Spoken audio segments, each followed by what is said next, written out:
TV आपके साथ मैं हूं मीनाक्षी जोशी। वक्त हो गया है राजधर्म का। पूरा देश कोलकाता की डॉक्टर बेटी के लिए इंसाफ मांग रहा है, जिसके साथ पहले दरिंदगी हुई और फिर बर्बरता के साथ उसकी हत्या की गई। जिस तरीके से रेप के बाद उस डॉक्टर बेटी का मर्डर किया गया, उसे सुनकर आपका कलेजा फट जाएगा। पोस्टमार्टम रिपोर्ट पढ़कर आपकी रूह कांप जाएगी। सोचिए कितना निर्दयी होगा वो जिसने रेप से पहले डॉक्टर बेटी की आंखों में चश्मे का शीशा तक डाल दिया हो, जिसने डॉक्टर बेटी के गले की एक एक हड्डी को तोड़ दिया हो। वो कितना तड़पी होगी उस वक्त। आज मैं आपको लेडी डॉक्टर की पोस्टमार्टम रिपोर्ट की एक डिटेल बताऊंगी, साथ ही में ये भी बताऊंगी कि वारदात के बाद वो दरिंदा पुलिस की बैरक में क्यों गया, पुलिस के बैरक में क्या क्या हुआ और बीजेपी अब इस मामले में ममता सरकार को क्यों घेर रही है। ममता के मंत्री और विधायकों को डॉक्टर्स के गुस्से का सामना आखिर क्यों करना पड़ रहा है, वो सारी बातें आपके सामने होंगी। लेकिन सबसे पहले 10 तस्वीरें आपको दिखाती हूं। कोलकाता से लेकर दिल्ली, मुंबई तक, पटना तक, जयपुर से लेकर भोपाल तक डॉक्टर्स इस वक्त सड़क पर हैं। कोलकाता की डॉक्टर बेटी के लिए ये डॉक्टर्स इंसाफ की गुहार लगा रहे हैं, डॉक्टर्स की सुरक्षा की मांग कर रहे हैं। दरअसल 8 और 9 अगस्त की दरमियानी रात को कोलकाता में निर्भया जैसी हैवानियत हुई। एक डॉक्टर बेटी के साथ पहले रेप हुआ, उसकी बेरहमी से फिर हत्या कर दी गई। आज इसके खिलाफ देश के डॉक्टर्स का गुस्सा फूट पड़ा है। लगातार 2 दिन से ये प्रदर्शन चल रहा है। जिस हवसी दरिंदे ने वारदात को अंजाम दिया, उसका नाम सामने आ चुका है, संजय रॉय।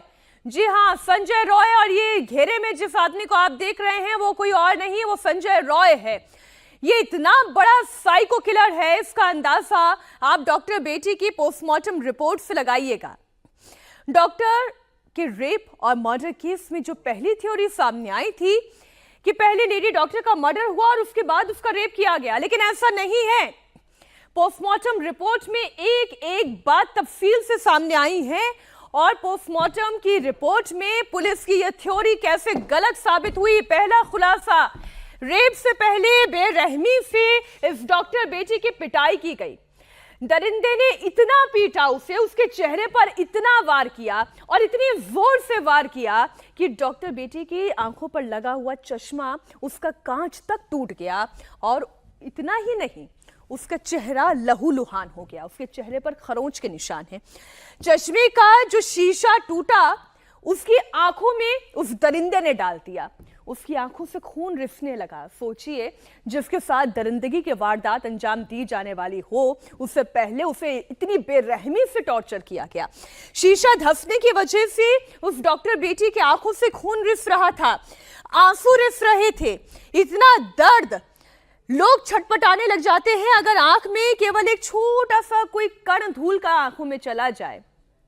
अगर मिर्च का एक छोटा सा छौंक भी आपके आंख में चला जाए तो कितनी जलन होती है, कितनी तकलीफ होती है। उस बेटी की आंख में तो चश्मे का पूरा ग्लास घुस गया था, उसकी आंखों से खून बह रहा था और दरिंदे के सिर पर हवस सवार थी, भूख सवार थी। डॉक्टर बेटी पर वो दरिंदा कहर बनकर टूट रहा था। पोस्टमार्टम रिपोर्ट में जो दूसरा बड़ा खुलासा हुआ है वो और ज्यादा दर्दनाक है। उसे सुनकर आपका कलेजा छलनी हो जाएगा।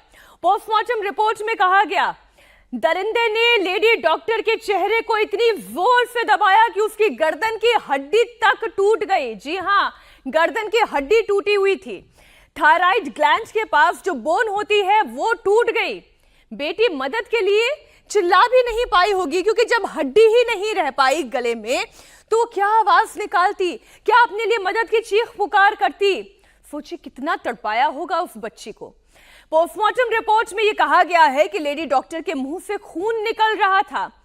कैसा दरिंदा रहा होगा कि जिसकी आंखों के सामने एक लड़की की आंखों से खून बह रहा हो, जिसकी गले की हड्डी टूट गई हो, उसके बावजूद उसकी हवस खत्म नहीं हुई। उस लड़की के मुंह से खून निकल रहा था, फिर भी वो वहशी दरिंदा उसके ऊपर सवार रहा। पोस्टमार्टम रिपोर्ट में कहा गया है कि आरोपी ने पीड़िता का एक बार नहीं बल्कि दो बार गला घोटा। इतना ही नहीं, पोस्टमार्टम रिपोर्ट में पीड़िता के होंठ पर, उसके पेट पर चोट के निशान थे। पीड़िता के राइट हैंड और लेफ्ट लेग पर चोट के निशान थे। पीड़िता के प्राइवेट पार्ट में गहरे घाव हैं।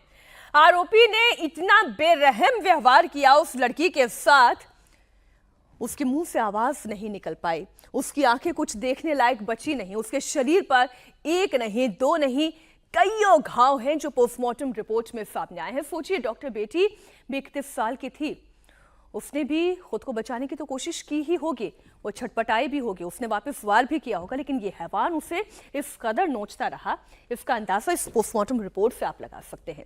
पीड़िता के चेहरे पर जख्मों के निशान हैं, वो निशान गहरे हैं।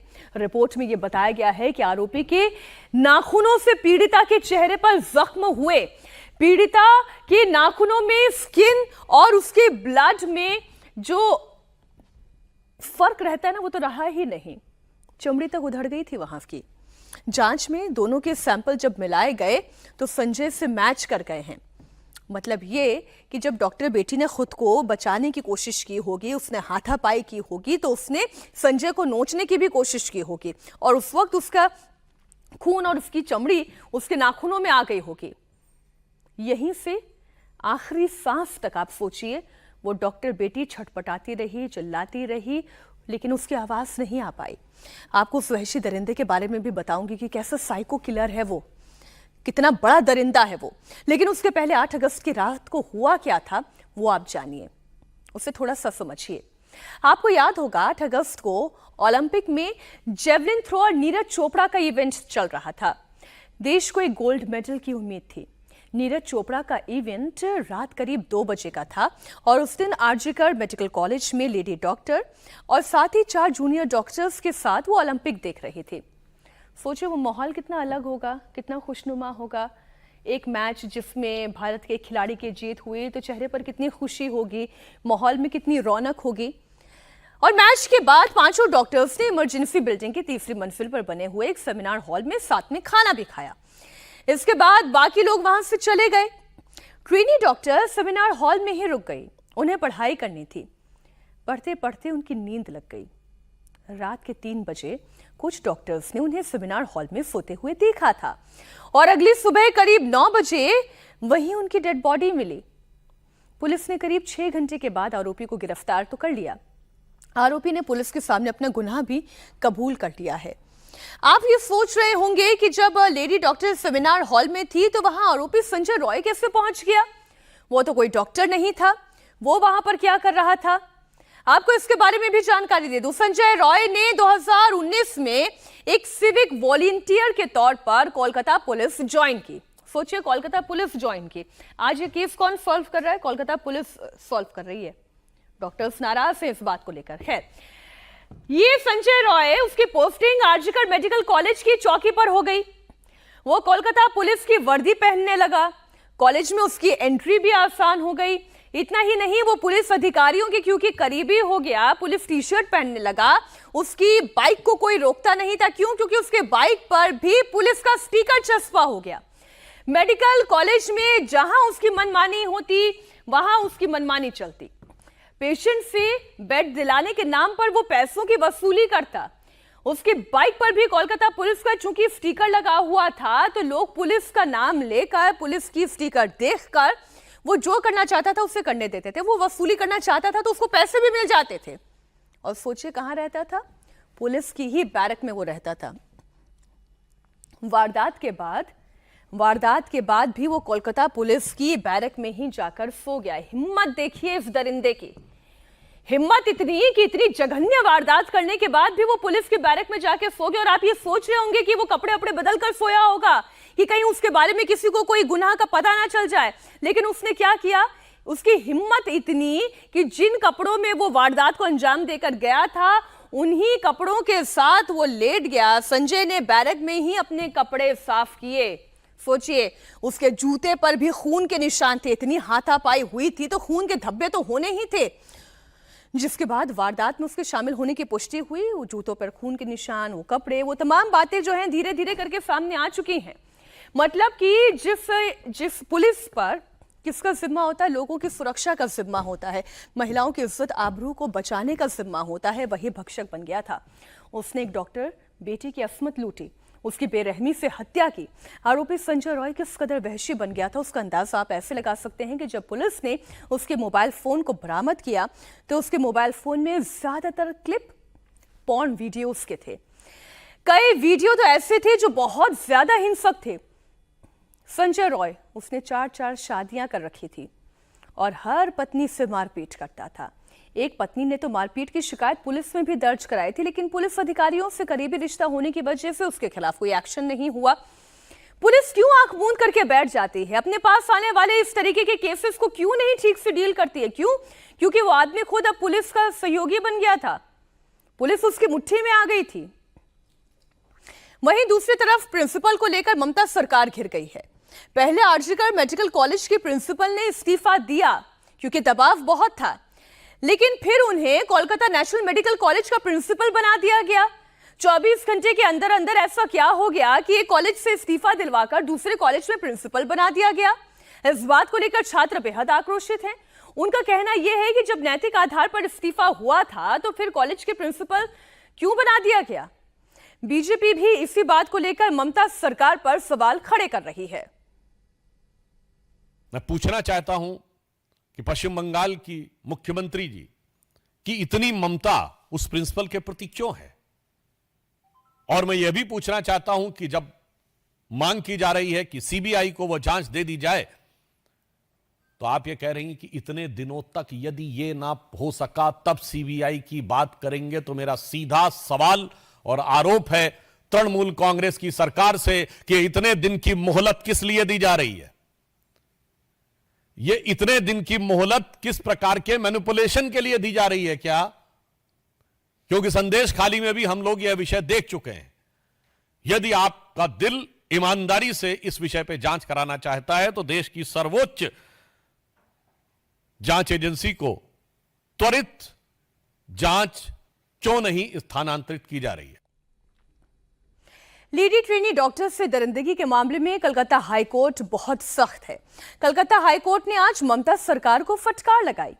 हाईकोर्ट ने पूछा कि डॉक्टर संदीप घोष से अब तक पूछताछ क्यों नहीं की गई है। हाईकोर्ट ने कहा कि इस केस में सबसे पहले प्रिंसिपल से पूछताछ होनी चाहिए थी, जबकि प्रिंसिपल से पूछताछ नहीं हुई। हाईकोर्ट ने प्रिंसिपल के इस्तीफे के तुरंत बाद उनकी नियुक्ति को लेकर भी सवाल उठाए, वही जो इस वक्त डॉक्टर्स की भी नाराजगी का कारण है।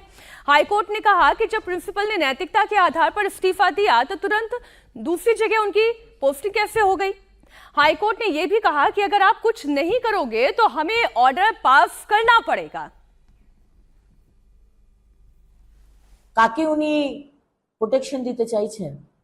আমরা তো আরজি করের ডাক্তারবাবুদের কাছ থেকে জানতে পাচ্ছি যে তৃণমূলের একজন এমপি তার ভাগ্নে এর মধ্যে ডিরেক্টলি ইনভলভড।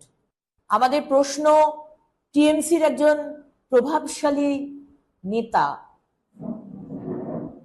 এবং ডাক্তার ডক্টর মাঝি, কোন এক ডক্টর মাঝি যেদিনকে বডি পাওয়া গেছে সেদিনকে গিয়ে প্রায় 2 ঘন্টার উপর ওখানে বসেছিলেন। কেন? বিনীত গোয়েল আপনি কবে রিজাইন করছেন, কবে স্টেপ ডাউন করছেন? আপনার যদি লজ্জা থাকে আপনি রেজিগনেশন দিন। আপনি এবং আপনার পুলিশ বলেছিল এটা সুইসাইড, কভার আপ করার চেষ্টা করছেন। আপনার নবান্নের মুখ্যমন্ত্রীর নির্দেশে আপনিও আড়াল করার চেষ্টা করছেন, তাই তো? সিবিআই তদন্ত চাই। कोलकाता में डॉक्टर बेटी की रेप के बाद हत्या को लेकर बीजेपी राहुल गांधी को भी घेर रही है। बीजेपी पूछ रही है कि राहुल गांधी की जुबान अभी क्यों बंद है। राहुल गांधी की जुबान बंद हो जाती है जब कलकत्ता में हमारी बेटी डॉक्टर के साथ सरकारी बलात्कार होता है, सरकार के संरक्षण में होता है। ममता बनर्जी को चाहिए जब तक जांच हो रहा है इस्तीफा कर देनी चाहिए ममता बनर्जी को। अगर उसमें थोड़ी सी भी नैतिकता है तो इस्तीफा कर देनी चाहिए। सरकार के सह पे ये सारे कांड होते रहते हैं। इसलिए बंगाल अब दरिंदों की सरकार हो गई है। कोलकाता की डॉक्टर बेटी की रेप के बाद हत्या के मामले की जांच के लिए बंगाल सरकार ने एसआईटी का गठन किया है, लेकिन पीड़ित परिवार सीबीआई जांच की मांग कर रहा है। केंद्रीय मंत्री सुकांत मजूमदार ने भी सीबीआई जांच की मांग की है। देखिए, बहुत देर कर रहे हैं माननीय मुख्यमंत्री। अगर उनको सीबीआई इंक्वायरी करनी है तो बहुत जल्दी देना चाहिए, क्योंकि जो सराउंडिंग्स में प्रूफ रहते हैं वो प्रूफ ज्यादा दिन तक नहीं रहते। कोलकाता के मेडिकल कॉलेज में जिस तरह से एक लेडी ट्रेनी डॉक्टर के साथ हैवानियत हुई, उससे पूरा देश सन्न है। हर कोई अस्पताल के कैंपस में हुई दरिंदगी को लेकर गुस्से में है। अब राष्ट्रीय मानवाधिकार आयोग ने भी इस मामले का संज्ञान लिया है। मानवाधिकार आयोग ने पश्चिम बंगाल के चीफ सेक्रेटरी और डीजीपी को नोटिस जारी किया है और 2 हफ्ते के अंदर अंदर पूरे मामले की डिटेल रिपोर्ट सबमिट करने के लिए कहा है। कोलकाता में मेडिकल कॉलेज के अंदर हुई हैवानियत के बाद से देश भर के अस्पतालों के डॉक्टर्स में आक्रोश है और इससे रोजाना अस्पताल के चक्कर काटने वालों को भी भारी परेशानी हो रही है। हड़ताल की वजह से अस्पतालों में कई जरूरी सेवाएं बंद हैं और इसका असर देश भर में देखने को मिल रहा है। रेजिडेंट डॉक्टर्स की हड़ताल के चलते अस्पतालों में OPD, operation theatre, lab path और वार्ड ड्यूटी पर असर पड़ रहा है। केवल इमरजेंसी की हालत में ही मरीजों को अटेंड किया जा रहा है। डॉक्टर्स को इस धरती पर भगवान का दर्जा दिया गया है। हो भी क्यों ना, अस्पताल में मौत से लड़ते लोगों को डॉक्टर्स नई जिंदगी देते हैं। ऐसे में सवाल ये है कि अस्पताल में डॉक्टर्स आखिर कितने सेफ हैं? आंकड़े अगर मैं आपके सामने रखूं तो आप हैरान हो जाएंगे। आपको बता दूं कि ड्यूटी के दौरान 75% डॉक्टर्स के साथ हिंसा की घटनाएं होती हैं। देश भर में अलग अलग अस्पतालों में काम करने वाले 70% डॉक्टर्स खुद को असुरक्षित मानते हैं। डॉक्टर्स पर होने वाली हिंसा में 68% तो मरीज के रिश्तेदार या फिर अटेंडेंट ही शामिल होते हैं। अस्पतालों में होने वाली 50% हिंसा अस्पताल के आईसीयू में होती है। डॉक्टर्स के साथ मारपीट या विवाद करने पर देश में पहले से ही बड़े कड़े कानून हैं। अगर किसी डॉक्टर पर अस्पताल के कैंपस के अंदर हमला होता है, इस तरह से बड़ी स्क्रीन पर ले जाकर आपको दिखाती हूं, तो दोषी को 3 महीने से लेकर 5 साल तक की सजा का प्रावधान सुनिश्चित किया गया है। साथ ही 50,000 से 2 लाख तक का जुर्माना भी भरना पड़ सकता है। इसके अलावा मेडिकल स्टाफ पर यदि हमला होता है तो यह गैर जमानती अपराध की श्रेणी में आता है। 30 दिन के भीतर जांच पूरी करने का निर्देश भी होता है। सीनियर इंस्पेक्टर लेवल के अधिकारी इस जांच को पूरी करते हैं और 1 साल के अंदर ही कोर्ट से फैसला भी आ जाता है। साल 2020 में मोदी सरकार ने ये कानून बनाया था, लेकिन अभी भी डॉक्टर्स ये कह रहे हैं कानून तो बना, लेकिन इसका इंप्लीमेंटेशन ठीक तरीके से नहीं हुआ और यही वजह है कि इस वक्त डॉक्टर्स इस मांग के साथ सड़कों पर उतरे हुए हैं। अब बात करेंगे बांग्लादेश की। साल 2022 में एक फिल्म आई थी, द कश्मीर फाइल्स।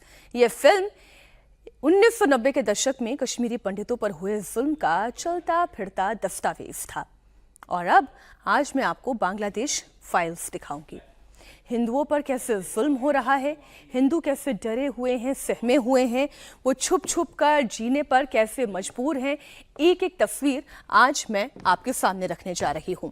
शेख हसीना के तख्ता पलट के बाद से कट्टरपंथियों ने कैसे बांग्लादेश में हिंदुओं को निशाना बनाया, अंतरिम सरकार के चीफ मोहम्मद यूनुस को कैसे क्यों ढाका में हिंदुओं से मिलने वाले मंदिर जाना पड़ा, वो भी आपको बताऊंगी।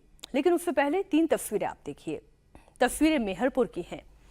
मेहरपुर बांग्लादेश का एक जिला जहां के इस्कॉन मंदिर पर कट्टरपंथी दंगाइयों की भीड़ ने अटैक कर दिया और यहां पर जमकर तबाही मचाई गई।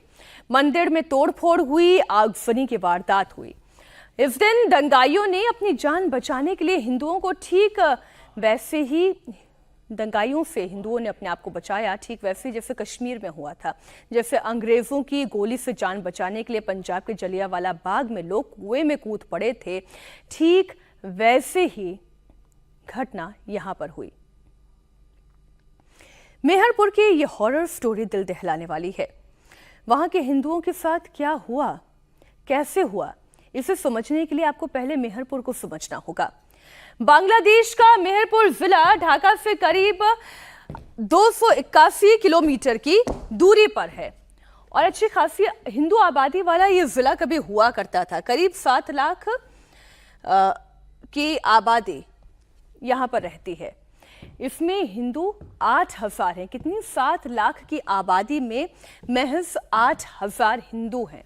लेकिन 1941 में ये आंकड़ा 8,000 का नहीं था, ये 40,000 से ज्यादा का था। 1941 में जो आबादी 41,000 हिंदुओं की थी वो घटकर 8,000 तक से बच गई। क्यों? उसके पीछे का कारण आप समझेंगे जब पूरी खबर देखेंगे। मेहरपुर में पहुंचते ही शोएब रजा ने जो देखा, हिंदुओं ने जो उन्हें बताया, वो दिल तोड़ देने वाला था और दिल को दहलाने वाला भी था। सबसे पहले आपको उन तस्वीरों को देखना होगा। मेहरपुर का इस्कॉन मंदिर जिसे दंगाइयों ने पूरी तरह से तबाह कर दिया, बर्बाद कर दिया। दंगाइयों ने किसी भी बात का ख्याल नहीं रखा। हिंदुओं की भावनाओं को अपने पांव तले कुचलते हुए हमारे धर्म ग्रंथों को, हिंदुओं के देवी देवताओं को, उनकी तस्वीरों को आग के हवाले कर दिया। अब मैं आपको वो कुआं दिखाती हूं जिसका जिक्र मैंने शुरुआत में किया था। इस्कॉन मंदिर के बाहर ये वो कुआं है जिसमें हिंदुओं ने अपनी जान बचाने के लिए छलांग लगाई थी। देखिए जरा इस कुएं को, ये कितना गहरा है। उस वक्त क्या मंजर रहा होगा, खौफ का क्या आलम होगा कि हिंदुओं ने बिना कुछ सोचे, बिना कुछ समझे इतने गहरे कुएं में छलांग लगा दी होगी। 5 अगस्त की शाम जब शेख हसीना बांग्लादेश छोड़कर वहां से भागी थी, तो उस दिन दंगाइयों ने पूरे देश में जमकर उत्पात मचाया था। कट्टरपंथियों ने हिंदुओं पर चुन चुनकर हमले किए थे। मेहरपुर में उसी शाम करीब 5 बजे 500 दंगाइयों की भीड़ ने इस्कॉन मंदिर पर अटैक कर दिया था। मंदिर में तोड़फोड़ हुई थी, लूटपाट हुई थी, आगजनी हुई थी। जरा आप इसको इमेजिन करिए कि जब घर सुरक्षित नहीं लगता है तब इंसान क्या करता है, अपने आसपास के किसी ऐसे कम्युनिटी सेंटर की तरफ भागता है या मंदिर की तरफ भागता है, अगर वो उस धर्म का है। क्यों? उसको लगता है कि वहां पर तो कम से कम कोई अटैक नहीं किया जाएगा, घरों में लूटपाट होगी लेकिन मंदिर तो सुरक्षित रहेंगे। लेकिन सबसे पहले इन दंगाइयों ने मंदिर को ही निशाना बनाया। मंदिर के पुजारी ने हमारे संवाददाता शोएब रजा को बताया कि अभी भी खतरा टला नहीं है, लोग छिप कर रह रहे हैं। दंगाइयों की भीड़ कभी भी उन पर हमला कर सकती है।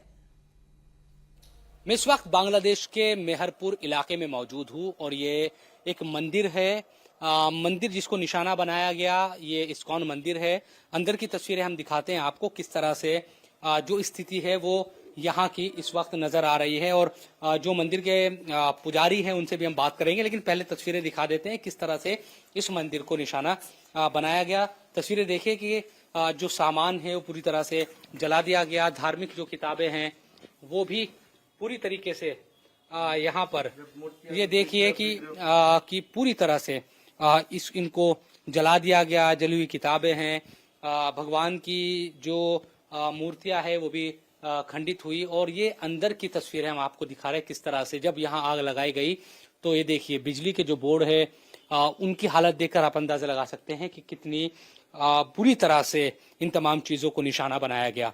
अंदर ये देखिए पूरे जो पोस्टर यहाँ पर लगे हुए थे वो भी यहाँ पर भी जो भीड़ आई, जो दंगाई थे, उन्होंने किसी चीज को नहीं छोड़ा।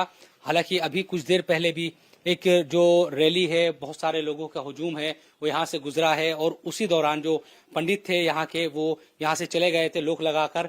हमें देखकर ये वापस आए हैं बड़ा, क्योंकि मामला अभी भी बहुत ज्यादा तनाव यहाँ पर फैला हुआ है। ये बाइक देखिए कि पूरी तरह से ये जला दी गई और इसीलिए इस मंदिर की सुरक्षा रहे, इस सब की वजह से यहाँ जो मंदिर प्रशासन है उन्होंने पीछे की तरफ से दरवाजा इसका एक खोला हुआ है ताकि जो फ्रंट है सड़क का वो यहाँ पर उधर से कोई ना आ सके और सामने का जो दरवाजा है वो बंद किया हुआ है।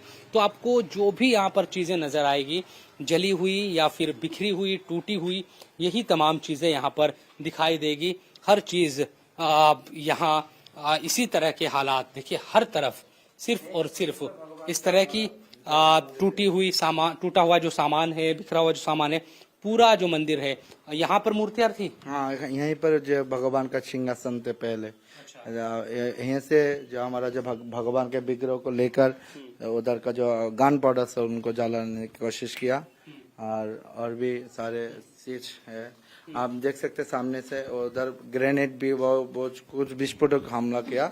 अच्छा, कुछ विस्फोट किया गया था यहाँ, उसकी वजह से जलाया गया। उसकी वजह से आप देखिए पूरा जल गया। पूरा जला तो नहीं, जल भी गया, हमारा बिल्डिंग भी धंस गया। देखिए अभी बिल्डिंग का जो जो हमारा छत भी गिर गया, आसपास का सब कुछ गिर गया। कितनी बड़ी भीड़ थी वो, कितने लोग थे?